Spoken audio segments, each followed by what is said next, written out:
I'm joined with Jiayan Sun, 23 years old from China, student, did his musical training in the United States at the Juilliard School, and tomorrow evening will play his final round as part of the 2013 Cleveland International Piano Competition at Severance Hall with the Tchaikovsky, the big Tchaikovsky #1 piano concerto.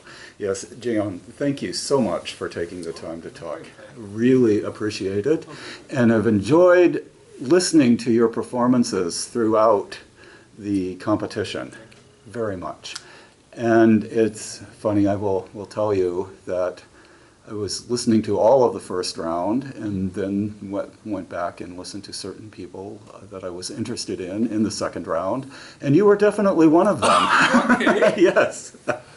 Remember writing in the first round, there's something about this guy I really like. Yes, so yeah, so thank you so much. And before we turned on the camera, you were just telling me a little bit about some interesting historical facts about the Tchaikovsky Piano Concerto.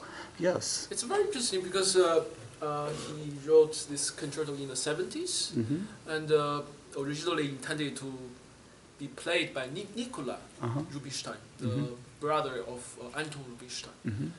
Of course, there's a huge scandal about the story because Nicola Rubinstein initially hated this piece so much. He, even after Tchaikovsky read through the first movement, he didn't say a word, and Tchaikovsky felt so offended. And basically, Nicola Rubinstein thought this piece is like no hope. Just don't bother to revise it. So Tchaikovsky was very offended, but he believed that there's something great about this piece, so he left it unchanged, published it, and subsequently performed by Hans von Bülow, student of Liszt. And in the first edition, which we can see the score today, this has been republished now. It's something like, I cannot exactly play it, but something like.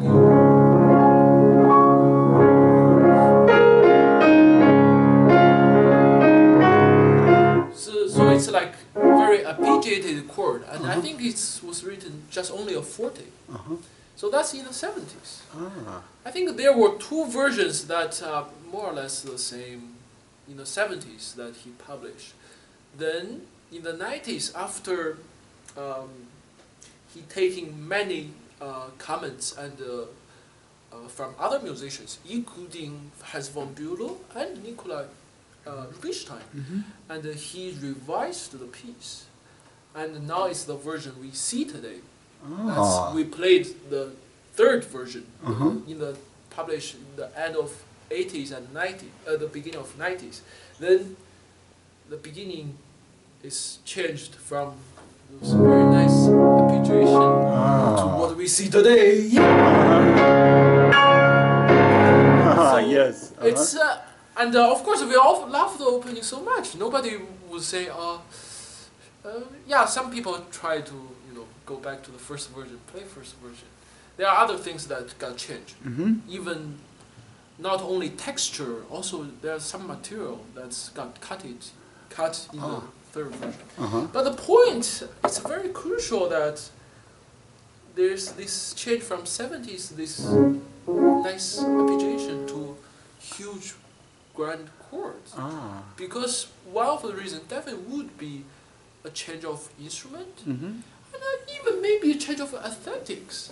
That would, I think both factors play big and important role in this transformation. Because in the 70s, even though the instruments are more or less similar to what we see today, there are still, I'm sure, many instruments that are not cross-strung, means the bass string over top string. There were still instruments built straight-strung, as in old-fashioned Mozart or harpsichord. While we started is overstrung, and I'm sure in the 90s the instruments are more or less what we see today. So there is that rapid change of instrument during that time, and Tchaikovsky surely responded to it. And not only Tchaikovsky, the other person was Brahms. Ah. If you compare his first piano concerto, which was written in about 50s, 60s, to his second concerto, which about 20 years later, you can see that, you know, just take very, not very sophisticated example, you know, the first concerto, the piano interest started. Well, I think Schumann or Schubert would even write something similar to that. Maybe not that. But the second concerto,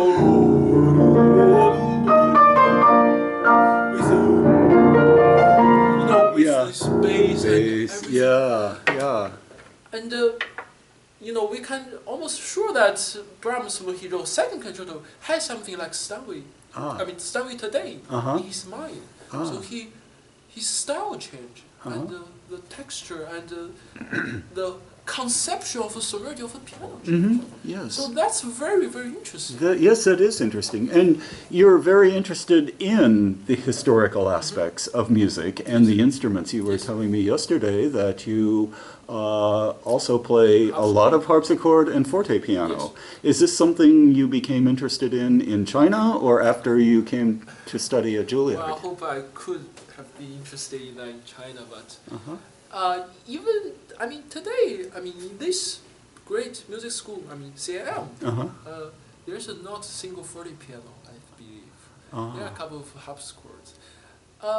It's very interesting, you know, when I came to Juilliard, at the first year we had this class, then there's a guest speaker who's a forte pianist.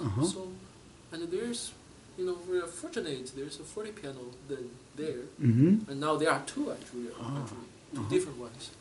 So I had the chance to get in touch with not only the instruments, also so-called historical practice. Right. And it's very important, I think, for any musician, I mean, today, pianists, to know their instruments. Not only pianists, even violinists, to know the older practice. Right. Actually, pianists, as what I feel now, actually is a little behind in this aspect. I think most string players and orchestral players, they are more aware of this practice and older instruments than we are as pianists. Because actually we just have very great example that Brahms and Tchaikovsky responded to this evolution of instruments. So definitely Mozart and Beethoven, when they composed, well, it's always nice to think, oh, they thought about the modern Steinway. He wrote, yeah, you can say that. You can even say Bach. Oh, if Bach lived today, he would love to so much play on modern Steinway. Yeah, it's maybe true, but when they composed, they don't think about compose on modern Steinway. Nobody could dream of such thing like that. Even though, as people complained, both harpsichords or early, I mean, forte pianos, they all have so-called not satisfactory things that we complain about. But I think most people forget that there are so many great characteristics of those early instruments that we lost by this great Steinway, yes. So, on the other hand, I really think we should think, you know, harpsichord and forte piano, they have their greatness. And when we play those pieces written for those instruments, modern instruments, not only we have to have the thinking of the sonority of the instrument in mind. That's not that important. More importantly, because of our study of earlier instruments and the earlier performance practice, we understand composer's intention better. Right. If we can be closer to the intention and the spirit of a composer, that's the job of our performers. Right. Right. Well, there are some people I'm sure disagree with me. You know, there are some people definitely just thinking of showing off on the instrument or to impress people. So, but if your parameter of performing music for people is not only to just impress people or to enjoy yourself, but rather to reach to the true content and feeling of those masterpieces. Right. Then we should do our studies. Right, exactly, exactly.